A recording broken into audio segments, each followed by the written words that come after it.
असल में कदीर साहब ने जज साहब से कहा कि जी इनको बार बार आने की ज़रूरत तो नहीं है इस केस में। तो जज साहब ने कहा जी इनको आज भी आने की ज़रूरत नहीं थी। तो फिर मैंने उनसे दरख्वास्त की, मैंने कहा जी मैंने आपसे प्रॉमिस किया था कि मैं 8 तारीख को आऊँगा। मैं अगर हज पे चला जाता मैंने तब भी आ जाना था, और मैं आज भी क्योंकि प्रॉमिस था मेरा तो मैं पहुँचा हूँ। फिर मैंने उनको बताया, मैंने कहा जी ये मेरे लिए ट्रैवल इतना आसान नहीं है, चीज़ें उतनी आसान नहीं है, थोड़ी कम्प्लेक्स हैं। और मैं आई एम ए जर्नलिस्ट, मुझे इन्फॉर्मेशन आ रही है कि जैसे मुझे रियासती इदारों ने पहले उठा के अगवा करके 142 दिन गायब रखा था, दोबारा उसी तरह की मनसूबाबंदी की जा रही है और कंटिन्यूसली मुझे ट्रैक एंड ट्रेस कर रहे हैं कुछ लोग। वो मुझे उसकी परवाह कोई नहीं है, जब तक मैं बाहर हूँ तब तक मैं बोलता रहूँगा। लेकिन मैं जज साहब को मैंने अपना ये कंसर्न जो है वो मैंने बता दिया कि जी ये मेरा कंसर्न है। तो उन्होंने कहा ठीक है, आप इट्स अप टू यू कि अगर आप आना चाहें या ना आना चाहें। फिर मैंने उनको बताया, मैंने कहा जी मुझे एक तो ये है कि मेरा नाम नहीं निकाला गया और ये अदालती हुक्म की खिलाफ वर्जी की गई है। दूसरी मैंने उनको ये बात बताई कि मुझे तो ASF ने दूसरा मुकदमा करवाया, तो मैं जुरिस्डिक्शन में था वहाँ पे एयरपोर्ट की और ASF की। तो ASF ने दूसरा मुकदमा करवाया, इसका मतलब है मैं उनकी हुदूद में था जब भी उन्होंने मेरे पे मुकदमा दर्ज करवाया।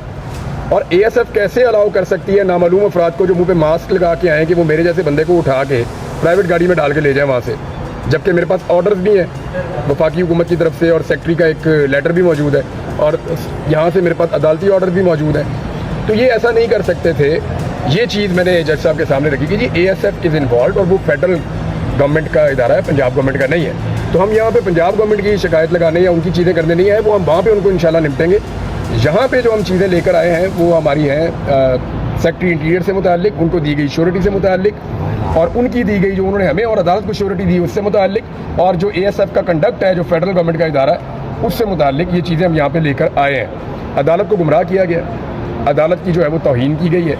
देखते ये हैं कि जजेस इसके ऊपर किस किस्म का रिएक्शन देते हैं। भारत बड़ा डिटेल्ड ऑर्डर उन्होंने लिखवाया और मैं उम्मीद करता हूँ कि अगली पेशियों के अंदर गवर्नमेंट को इसका जवाब देना पड़ेगा। इमरान भाई, आज शाह महमूद कुरैशी साहब को जो है कोट लखपत जेल में मुंतकिल कर दिया गया है, और क्या समझते हैं उनकी भी उसी तरह रिहाई मुमकिन हो सकती है जिस तरह कोट लखपत जेल में ये है कि वहाँ पे क्योंकि केसेस चल रहे हैं जो लाहौर में मुकदमात हैं 9 मई के हवाले से, और दहशतगर्दी के जो मुकदमात हैं वो 9 मई के वहाँ पे हैं। वहाँ पे जेल के अंदर समाअत होती है केसेस की। तो क्योंकि शाह महमूद कुरैशी साहब को उन केसेस में इन्वॉल्व किया गया, लिहाजा इनको वहाँ पे शिफ्ट करना पड़ा और वहाँ पे अब जेल में उनकी समाअत होगी। मुलजिम का पेश होना वहाँ पे होना ज़रूरी है क्योंकि साइफर में तो वो निकल गए थे, लिहाजा उनको वहाँ शिफ्ट करना पड़ा। ये उनका टेक्निकल रीज़न है। लेकिन मुकदमे झूठे हैं। देखिए शाह साहब कराची में थे, उनके ऊपर 6 शहरों में मुकदमात हैं, तो ऐसे तो नहीं होता ना। इमरान साहब, आप हज पे जाना चाह रहे हैं, मुल्क इस्लामी जमहूरिया के यहाँ पे जाना देना चाहिए, लेकिन ये होता है कि ये कौन लोग हैं जो रोक देते हैं? इनके इतना डर खौफ बैठा हुआ है कि इमरान रियाज चला जाए बाहर तो ये हो जाएगा। एक तो ये सवाल, दूसरा एक जलसा होने जा रहा था। आप एक मिनट, आपका नाम क्या है? इमरान अम्मार। इमरान अम्मार, आपकी एजुकेशन कितनी है? Mass communication. आपको अभी तक पता नहीं चला कौन लोग रोक रहे हैं? बताएं, आपको पता ही नहीं चला इमरान भाई वो तो कौन रोक रहा है? मुझे आप बताएं, आज आप मुझे बताएं कि कौन रोक रहा है, किसने रोका है? सर यही तो आपसे सुनना चाह रहे हैं। बताएं, आप मेरे से इसलिए सुनना चाह रहे हैं कि आप एक शरारत कर रहे हैं। आप मुझे बताएं कौन रोक रहा है? सर शरारत नहीं कर रहे, सियासी जमात। किसका नाम लूँ? आप आसिम मुनीर साहब का नाम लूँ, उन्होंने रोका है। किसका नाम लूँ? DGI का नाम लूँ, उन्होंने रोका है। बोलो किसका नाम लूँ? कादी फायदी साहब ने रोका है, बोले किसका नाम लूँ? शहबाज शरीफ के नाम से आप मुतमईन हो जाएंगे, नवाज शरीफ के नाम से मुतमईन हो जाएंगे, मरियम नवाज का किसका सुनना चाहते हैं उसका ले लेता हूँ। बोले सर सियासी जमात बोले ना मेरा से कोई पॉलिटिकल इन्फ्लुएंस हो। हिम्मत पैदा करो सच बोलने की और सच सुनने की। जी सर। सर ये बताइएगा कि इंसानी हकूक़ की पाकिस्तान के अंदर खिलाफ वर्जियाँ मामूल बनता जा रहा है। जो एक कोई भी सियासी जमात है वो अपना जलसा कर सकती है, लेकिन एक ख़ास सियासी जमात जो जिसको PTI कहा जाता है उसको जलसे की इजाज़त नहीं मिलती, हज पे लोगों को जाने की इजाज़त नहीं मिलती, उनको अपनी इजहार करने का मौका नहीं दिया जाता, उठा लिया जाता है। क्या समझते हैं कि पाकिस्तान जो है वो बैनुल-अक़वामी सतह पर पाकिस्तान की जगह रसाई नहीं हो रही है ना? देखिए UN क्या कह रहा है, आपको US कांग्रेस क्या कह रही है। हमारे मामलात में मुदाखलत तो किसी को नहीं करने देंगे, मैं उसके खिलाफ हूँ। लेकिन मामला ये है कि अगर हम अपना दुखड़ा पूरी दुनिया के सामने खुद रख रहे हैं, अपने कपड़ों पे खुद दाग लगा रहे हैं, तो क्या लोग बताएं भी ना? ये सब कुछ हमारा किया धड़ा है ना। आप कभी लोगों को मारते हैं, कभी औरतों को मारते हैं, औरतों को गिरफ्तार करते हैं, साल साल आप उनको छोड़ते नहीं हैं। कैंसर पेशेंट को आप रगड़ा दे रहे हैं। ये जो कुछ भी हो रहा है पाकिस्तान में, ये कोई पहली दफ़ा ही हम देख रहे हैं। इससे पहले तो हमने ऐसी फस्तायत डिक्टेटरशिप दौर में देखी होगी, उसके अलावा तो हमने नहीं देखी। तो पाकिस्तान की जग हसाई हो रही है और लगातार हो रही है। लेकिन ये पाकिस्तान के रियासती इदारों को और पाकिस्तान की रियासत को इसके बारे में सोचना चाहिए। हम तो खबरें देने वाले लोग हैं, हम तो चीज़ें बताएंगे जो हो रही हैं। दूसरा सवाल सर ये था कि जिन लोगों को लाकर मुसल्लत किया गया है उन्होंने गाड़ियों का खर्चा 4 गुना बढ़ा दिया है, उन्होंने लोन का खर्चा दुगना कर दिया है, वो मीडिया को धड़ाधड़ पैसा दे रहे हैं, अरबों रुपया बजट मंजूर हो रहे हैं ताकि मीडिया की आवाज़ बंद रखी जा सके। सोशल मीडिया का गला घोंटने के लिए कभी फायरवॉल ले लेते हैं अरबों रुपए की, कभी कुछ और करते हैं, कभी लोगों को उठा लेते हैं, गिरफ्तार कर लेते हैं। यानी इन कॉस्मेटिक्स के साथ क्या इन लोगों को लाया गया था पाकिस्तान के हालात बेहतर करने के लिए? अगर आप इन लोग इतने अरसे के बाद अगर आपकी समझ इतनी है ना कि आपने इन लोगों के जरिए से पाकिस्तान को ठीक करना है, तो 2 साल में इन्होंने जो बेड़ा गर्क किया, आपको बहुत मुबारक हो, ये पाकिस्तान का और बेड़ा गर्क कर देंगे। सर दूसरा सवाल ये था कि गुज़श्ता रोज़ अर्नब गोस्वामी मोदी का इंटरव्यू कर रहे थे और उन्होंने ये सवाल पूछा कि पाकिस्तान के साथ बातचीत हो सकती है, तो उसके ऊपर मोदी का ये कहना था कि पाकिस्तान अब हमसे 47 में अलग हो गया था, अब वो जाने और उसका काम जाने, हमारे पास इतना टाइम नहीं है, ना इतना दिमाग है कि हम कब आए। क्या पाकिस्तान इतना गहरा अहम हो? देखें, हम इतने गैर अहम नहीं है, लेकिन हमारी हरकतें ऐसी हो गई हैं कि लोग अब हमारे बारे में ऐसी बातें ऐसे जुमले में सुना रहे हैं। क्या ये मोदी आज से 3 साल पहले ऐसी बात कर सकता था? उस वक्त तो ये जहाँ जाता था पाकिस्तान पाकिस्तान पाकिस्तान बोलता था, नाम लेता था हमारा। उस वक्त तो इसको नींद नहीं आती थी पाकिस्तान का नाम लिए बगैर।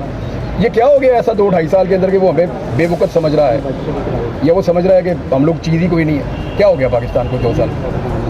कुछ तो हुआ ना भाई, कोई तो ऐसी चीज़ है जो हमसे गलती हो गई है, या लोग हमारा दुश्मन भी हमारा मजाक उड़ा रहे हैं।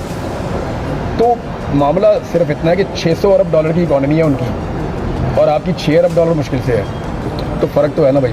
सर हुकूमत मुज़ाकरात की कमेटी बना रही है जिसमें खान साहब ने भी कहा हमारे नुमाइंदे भी शरीक होंगे, क्या समझते हैं? ये ऑपरेशन के मामले के ऊपर जो हो रही है ओवरऑल सर सियासी अदम इस्तेकाम जो है उसको कम करने के लिए सियासी अदम इस्तेकाम कम एक ही तरीके से हो सकता है कि विक्टिमाइजेशन जो है वो ख़त्म की जाए। यानी जब आप लोगों को मारते हैं तो लोग रोते हैं, अगर आप नहीं मारेंगे तो नहीं रोएंगे।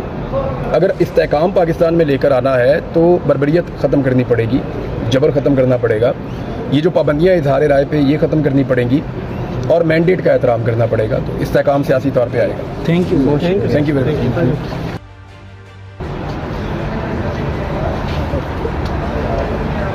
अच्छा, आज जो है वो इमरान रियाज से रिलेटेड केस था जो कि पहले अदालत ने 11 को एक इंटर कोर्ट अपील में एक ऑर्डर पास किया था जिसमें हमें हज पे जाने की इजाज़त दे दी गई थी इमरान रियाज साहब को, और फिर हमें सेक्रेटरी इंटीरियर साहब के पास भी भेजा था कि जी आप वहाँ पे चले जाएं, और चूँकि आपने लाहौर से ट्रैवल करना है तो सेक्रेटरी इंटीरियर साहब जो कंडीशन इम्पोज करते हैं उसको देख लें, अगर वो कंडीशन अनरीज़नेबल हुई तो हम उसको सेटिस्फाई कर देंगे और उसके बाद आप हज पे जा सकते हैं। हम 11 तारीख को 11 जून को सेक्रेटरी इंटीरियर साहब के ऑफिस में गए और हमने वहाँ पे जो 1 मिलियन की श्योरिटी थी वो सबमिट की, और उसके बाद हमें ये बताया गया कि आपका जो नाम है वो PCL पासपोर्ट कंट्रोल लिस्ट जो है उससे रिमूव कर दिया गया, और उन्होंने हमें वो एक नोटिफिकेशन भी दिया और वो नोटिफिकेशन हमने कोर्ट में जमा करा दिया।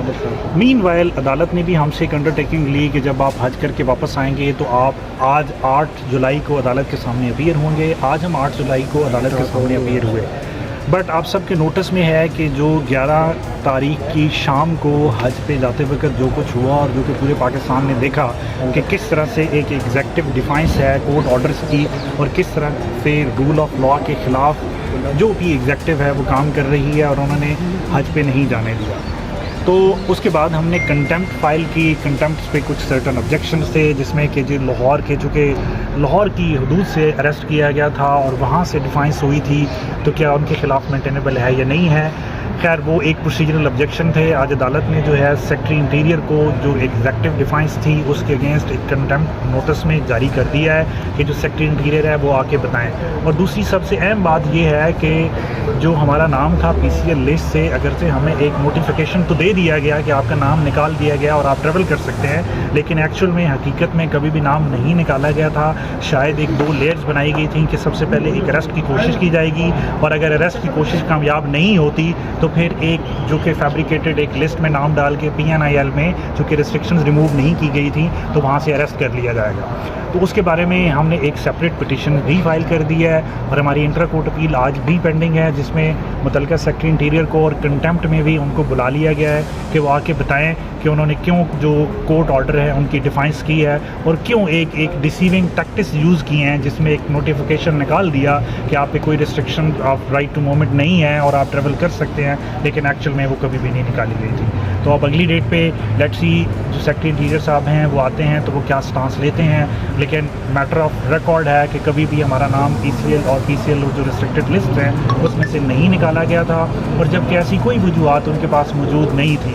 जिस दिन हम सेक्रेटरी इंटीरियर साहब के पास गए हैं उस दिन उन्होंने हमें पर्सनल अपॉर्चुनिटी ऑफ हियरिंग भी दी, लेकिन उसके बावजूद एक नोटिफिकेशन देने के बाद फिर से नाम डाल दिया या नहीं निकाला, ये एक सेपरेट चीज़ है। लेकिन रिस्ट्रिक्शन जो हैं वो हमारे राइट टू ट्रैवल पे वो हमेशा रही हैं। तो इंशाल्लाह इस केस को जो है वो आगे चलेगा, और जो पाकिस्तान में रूल ऑफ लॉ की जो एग्जेक्टिव डिफेंस की एक हालत है जो कि हमने देखा, अब अमेरिका में एक बहुत अर्सा पहले केस हुआ था चरोकी लैंड केस, जिसमें एक जॉन मार्शल ने एक डिसीजन दिया था, तो प्रेसिडेंट जैक्सन ने कहा था कि if John Marshall has made a decision let him enforce it. तो हमने ये देखा कि सोशल मीडिया पे एक बात थी जब अदालत ने ये नाम निकाला कि इमरान रियाज को हज पे जाने दिया जाएगा, तो हमने सोशल मीडिया पे एक बात देखी, और जो कि एग्जेक्टिव डिफेंस को सपोर्ट करते हैं उन्होंने ये बात कही कि जी नहीं जाने देंगे, और फिर कहा कि नहीं जाने दिया।